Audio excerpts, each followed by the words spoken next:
what's up? How's it going? Welcome to A Book of.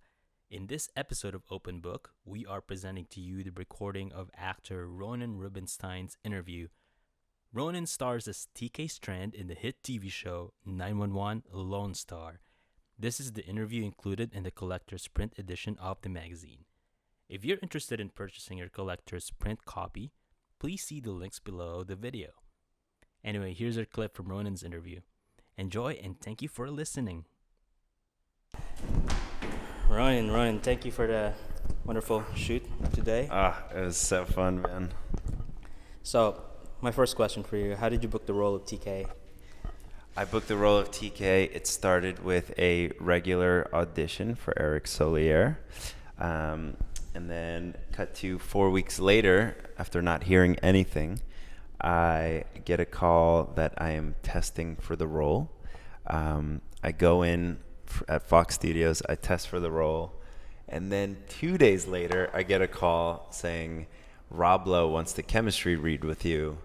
You're one of the top choices. And after 10 minutes of being with Rob Lowe in that room, I think everyone knew that this was the perfect match. And he signed off on me, most importantly. And after that, we started shooting like almost 2 weeks later. So it happened right away? Yeah, it happened very fast, yeah. That's amazing. Yeah.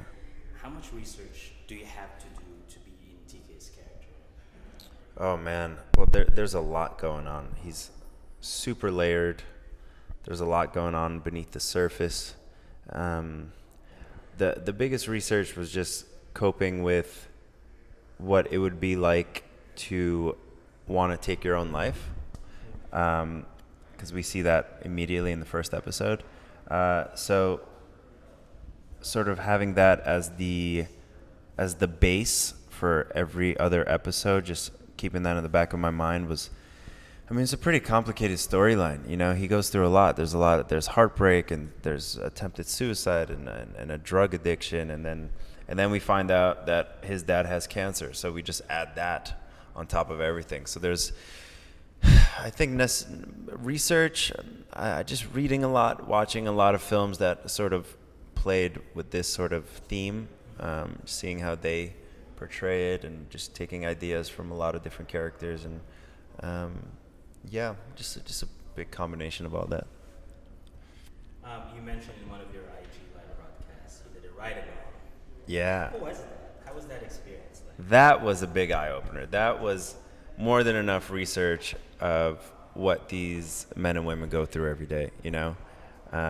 We were flying through the streets with all the sirens on, and we had a lady that cracked her forehead open. She was an older woman, and just watching them, how they handled the situation and how quick and calm they are throughout the entire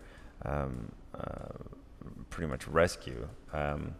That was a big eye-opener of they do this every single day, and it's very much so a job, and they have protocol to follow, and it doesn't matter what the situation is, they go at it calm, cool, and collected. So that was really interesting to play for all the scenes where we do go into a rescue, or we go into, you know, a burning building or something. So. How many of those ride-alongs do you have to do? Oh, I was only able to do 2. I wish I could do more, but we always have retired fire department people on set, so we're constantly asking them questions and getting knowledge, and they always tell stories, and if we're doing something that doesn't seem very much authentic, they'll fix it, and so there's always someone on set making sure that it looks and feels real. Yeah. What are the challenges, the highs and the lows of playing TK? I love all of the challenges. I like the more complex and complicated the character, the happier I am.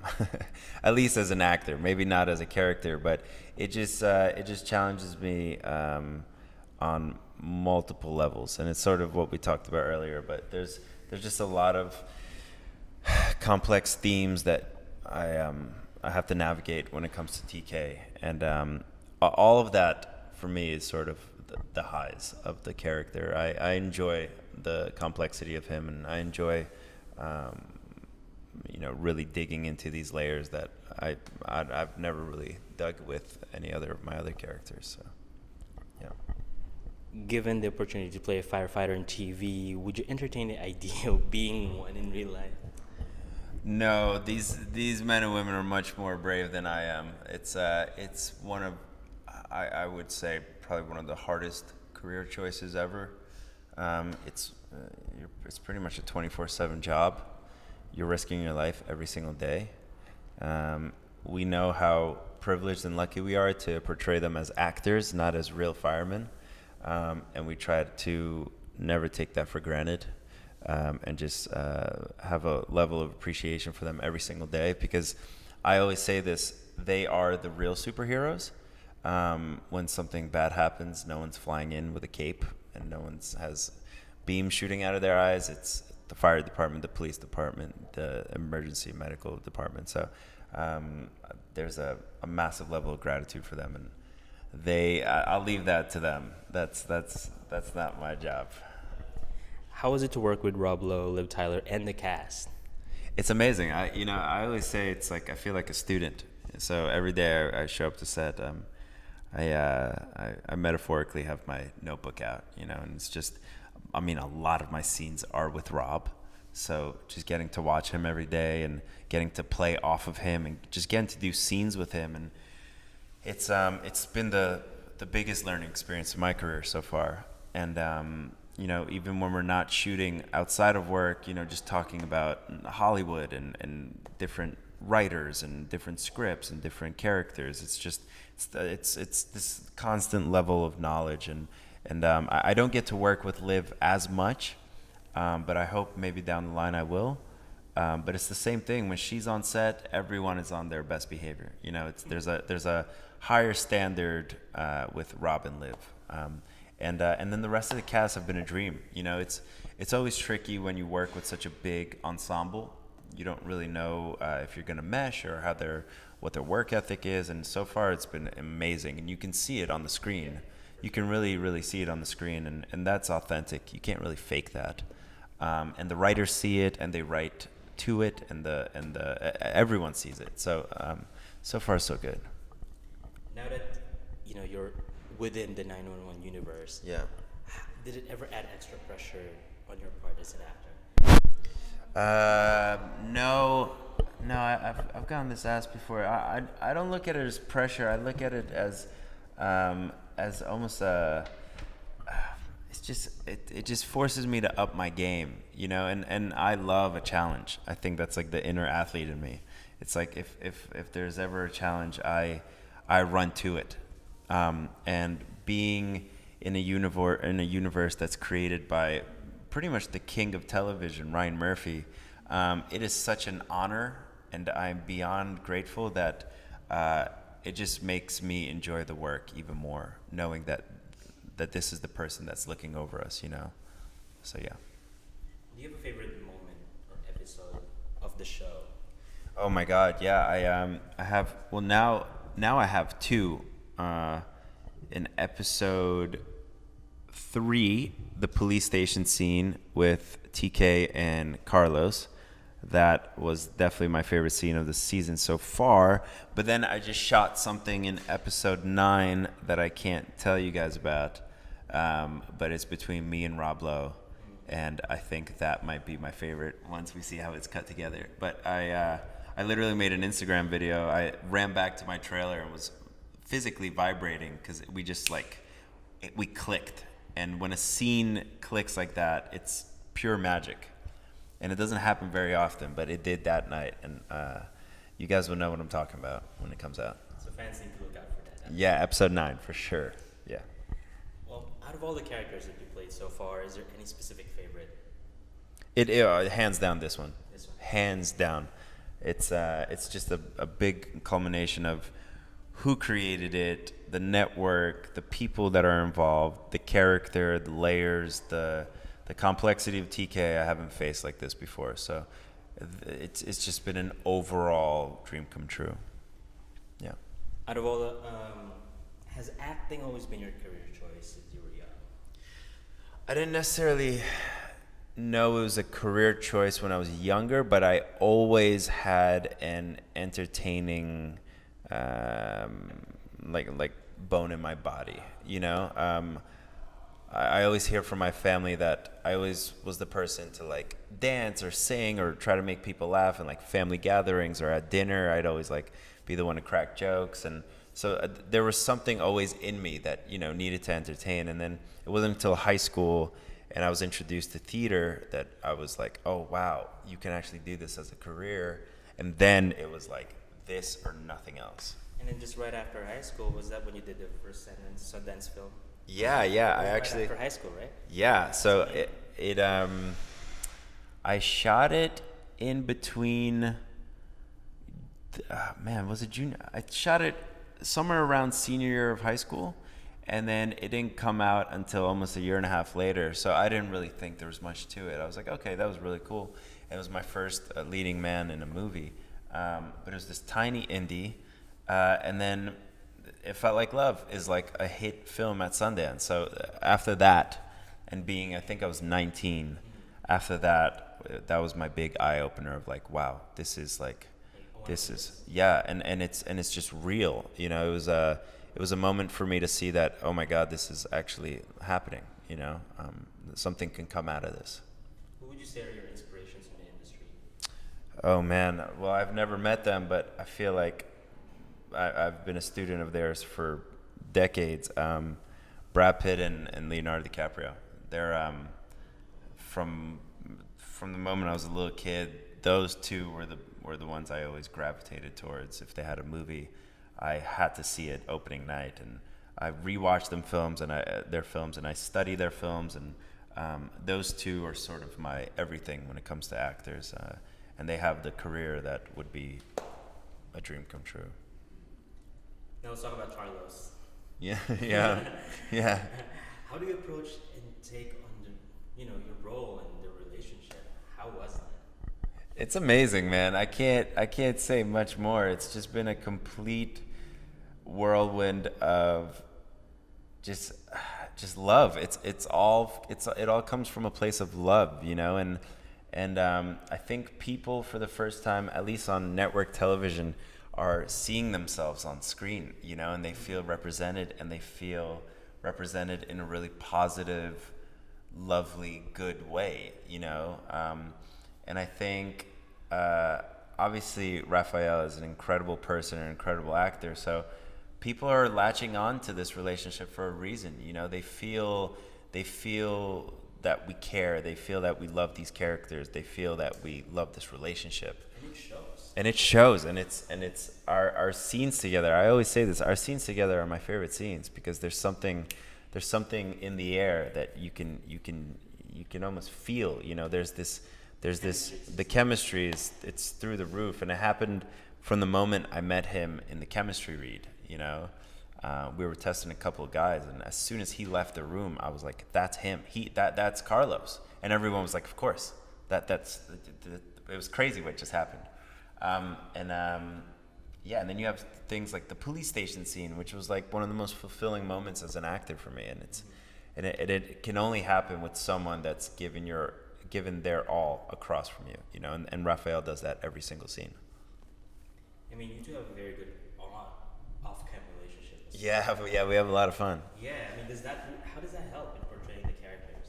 I think it just makes us more comfortable, I don't know if you heard this, but Raphael's second day on the job was our big makeout scene in episode 2. So it's like, for him to, first of all, to be completely open and dive into that like that makes me so much more open and comfortable with him. And I can see that he trusts me, right? And I trust him. So if you can have trust and comfort as an actor together, that's sort of everything. That's all you really need, because it's magic, because then you can really just focus on the story and the relationship, and it's not so much, you're not really acting anymore, you're just in the moment, and that's something that all actors hope for, And I think that's what made this huge fan base that you guys absolutely, yeah. right now, because you guys have this loyal fan base. Very loyal, yeah. Very loyal, and I can see it. And it's growing every single minute. It's unbelievable. Because Yeah. when the show dropped, and I've been seeing like a lot of posts and stuff like, Yeah. wow, the fans are loving it. They love it, yeah, and we have a lot left for them. So they're gonna be very happy, and hopefully we could spread this out amongst many seasons. So it's like, I think they'll be very very happy. So speaking of fans, what's your craziest fan interaction so far? Man, I wouldn't say crazy. I was Or memorable? How about that? memorable. I think just because this is every day is memorable what happens on social media, but I remember we surprised all the fans at the Alamo Draft House, and a bunch of fans got free tickets to see the pilot. And myself and some of the other cast and the showrunner, we got to surprise the fans, and we did a Q&A, and then we took photos with them in the lobby. And I'll never forget, there was like 60 people waiting in line to just talk to me and just to take a photo. And I've never had that before. And I was like, wow, they just want to talk about either the character, they want to talk about Tarlos, they want to talk about the show. And that was just such a beautiful, eye-opening moment of like, these fans care so much. And the absolute least I can do is talk to them and take a photo and just spend those couple minutes with them, and because they've been supportive. I mean, for me personally, they've been supportive for years. They've been supportive since an episode of Orange is the New Black. So it's like, as much as I can give back, I will, and I will continue to. That's amazing. Yeah, I have to. It's the least I could do, man. They've been amazing for years now. Yeah. You love nature and the outdoors, and at various points, you made your own acts of activism, helping raise awareness about various issues. We just donated a shitload of money to Australia. You just donated money for Koala Comeback. Yes. What motivates you to do these things? I think I've been very fortunate to be gifted a voice and a platform, and I think in this day and age, with everything that we're facing, with the environment, the planet, and the animals, I think it would feel very selfish for me not to talk about it and at least try to raise awareness. I think that's the least I could do, is just try to open people's minds a little bit about everything, and just educate them on what's really happening out there, and I realized that there was a really interesting way of interacting with fans and still having fun, but still sort of pushing the message of, look what just happened in Australia, and the next step now is rejuvenating Australia. And we lost millions of acres, so it's like, how do we do that? So the easiest way we could do that is educate people and donate. So I started working with Cameo, and I was like, hey, I'll send you a cameo, but all the money is going to Koala Comeback. That's amazing. And we got now it's over $2,000. So every single day I get another request, and they're still like, yes, let's do it. Like, would you wish me a happy birthday and thank you for doing this? Like, it's always like, would you blah, blah, blah, blah, blah, and thank you for doing this. So it's like the fact that, and a lot of these fans are very young. So if I could get younger people to care, that's sort of everything, because they are the future generation, and they are unfortunately the ones that are going to have to deal with this head on, So my job right now is to try to do everything I can, and then leave it for the next generation, and then work with them as well. That is such a good thing that you're doing, because thank you. Using that platform that you have, yeah, it's great. And Leonardo DiCaprio, he's the one that sort of started all this for me. I saw his documentary, and ever since then I'm like, oh my God, this is it. This is everything I have to do. That, like, my career will coincide with trying to save the planet. That's it. That has been my motto for years now, and it will continue to be that motto, and hopefully we can do more and more and more, and so far we are. So and you're doing great. Thanks, man. Yeah. Well, now talk about your love for the Black Mamba. Oh man. Kobe, you were a fan since you were really young, like 6. 6, yeah. Yeah. How has he influenced your life in general? Man, he's sort of the first thing I knew when I moved to America. He introduced me to the love of sports. He introduced me to the love of competitiveness. He opened my eyes to a lot more than I could talk about right now. And then as I got older, he opened my eyes to discipline, which is one of the most important things in, I think, any career choice, especially my career. And his work ethic and this just unstoppable drive to be the best that you can be, that resonated with me forever. Before I was an actor, way before, I played basketball my entire life, idolizing Kobe, and then I was able to shift that state of mind into my career as an actor. And discipline is the most important thing to me, and if I can't work as hard as I possibly can, why would anybody else let me work with them, So I have to prove everything to myself first, and then someone will hopefully open their arms to me, and that was sort of his mentality of, I have to be the best for me first, and then everything else, So like being the best version of yourself. So exactly, being the best version of yourself. That is exactly, and then some, And once you've gotten there, even more. Keep growing, keep learning, keep going, And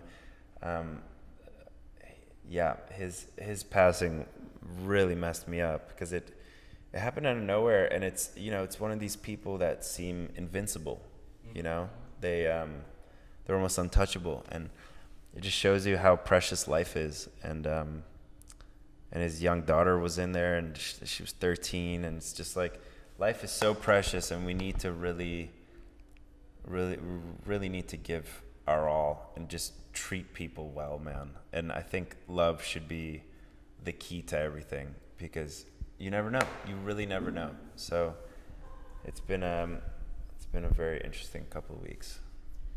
Final question. Yes, sir. If you were a book, what book would you be and why? Could be a title, could be a made-up book, could be a genre. I would hope that book is still very much being written, and we're only in the first couple of chapters. So maybe a few years from now, I'll be able to give you a direct answer. Okay. Yeah. That's fair enough.